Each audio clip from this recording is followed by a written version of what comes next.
SSC, DA, OBC certificate.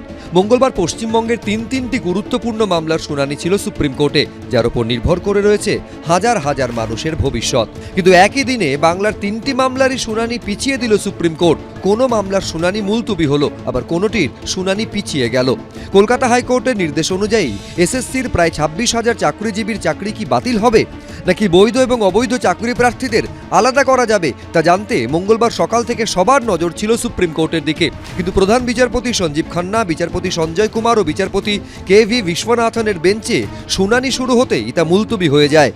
আমরা সত্যি হতাশ, কারণ আমরা তো আশাবাদী ছিলাম যে দুর্নীতির তালিকায় যেহেতু আমাদের কোনো নাম নেই, যে ডিলেট আগেই প্রাক্তন সুপ্রিম কোর্টের প্রধান বিচারপতি বলেছিলেন যে justice delayed that's mean justice denied, অর্থাৎ জাস্টিস বিলম্বিত হওয়া মানে জাস্টিসকে অস্বীকার করা।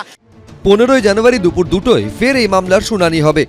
এই শুনানি পর্বে যেহেতু 2জন বিচারপতি ছিলেন, আজকে দেখবেন 3জন বিচারপতির বেঞ্চ, ফলে খুব স্বাভাবিকভাবে নতুন আর একজন বিচারপতি আসার জন্য তাহলে তাকে আবার প্রথম থেকে শোনাতে হতো, ফলে এটা একটা একেবারে প্রসিডিওরাল বিষয়।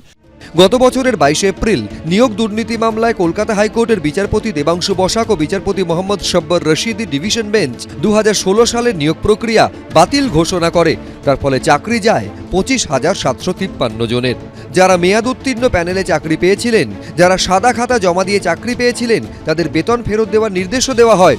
হাইকোর্টের নির্দেশকে চ্যালেঞ্জ করে সুপ্রিম কোর্টে যায় রাজ্য সরকার, এসএসসি এবং মধ্যশিক্ষা পর্ষদ। সর্বোচ্চ আদালতে দ্বারস্থ হয় চাকরি হারাদের একাংশ।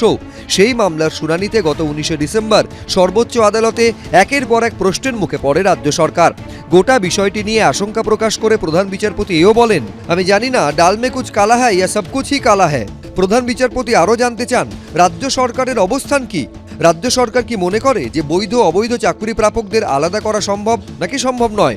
উত্তরে বৈধ অবৈধ আলাদা করা সম্ভব বলে জানায় রাজ্য সরকার। অন্যদিকে যোগ্য অযোগ্যদের কিভাবে আলাদা করা সম্ভব তা নিয়েও সিবিআইকে রিপোর্ট দিতে বলেছে সুপ্রিম কোর্ট। এদিন তা জমা না পড়ায় হতাশ চাকরিরত শিক্ষকরা। আমরা এই অবস্থা থেকে মুক্তি পেতে চাই। এর আগে প্রাক্তন যে সিজিআই উনি একটা মোডালিটি ঠিক করবেন বলেছিলেন। সিবিআই তার সাবমিশনেও পরিষ্কারভাবে উল্লেখ করেছে যে তারা কোর্ট যদি চায় তারা প্রত্যেকের ইন্ডিভিজুয়াল ডিটেলসটা দিতে পারে। কিন্তু আজকে আমরা দেখলাম যে বিচারপতি বলছেন যে সিবিআই তার সাবমিশন এখনও জমা করেনি। কিন্তু কেন এরকম হচ্ছে সেটা আমরাও সত্যি হতাশ হয়ে যাচ্ছি সিবিআইয়ের ভূমিকা নিয়ে। এসএসসির মতো পিছিয়ে গেল ডিএ মামলার শুনানিও। 2022 সালের 20 মে হাইকোর্ট রাজ্য সরকারকে নির্দেশ দেয় বকেয়া ডিএ মিটিয়ে দিতে। হাইকোর্টের নির্দেশকে চ্যালেঞ্জ করে সুপ্রিম কোর্টে যায় রাজ্য। 2022 সালেরই 3রা নভেম্বর মামলা দায়ের হয় সুপ্রিম কোর্টে। সেই মামলার এখনও নিষ্পত্তি হলো না। মঙ্গলবার সর্বোচ্চ আদালত জানালো পরবর্তী শুনানি হবে মার্চে, অর্থাৎ আরও 2 মাস পর। ওবিসি সার্টিফিকেট মামলার শুনানিও এদিন পিছিয়ে গেল সুপ্রিম কোর্টে। শুনানি হওয়ার কথা ছিল বিচারপতি বি.আর. গাভাই ও বিচারপতি অগাস্টিন জর্জ মসিহের বেঞ্চে, কিন্তু শুনানি হয়নি।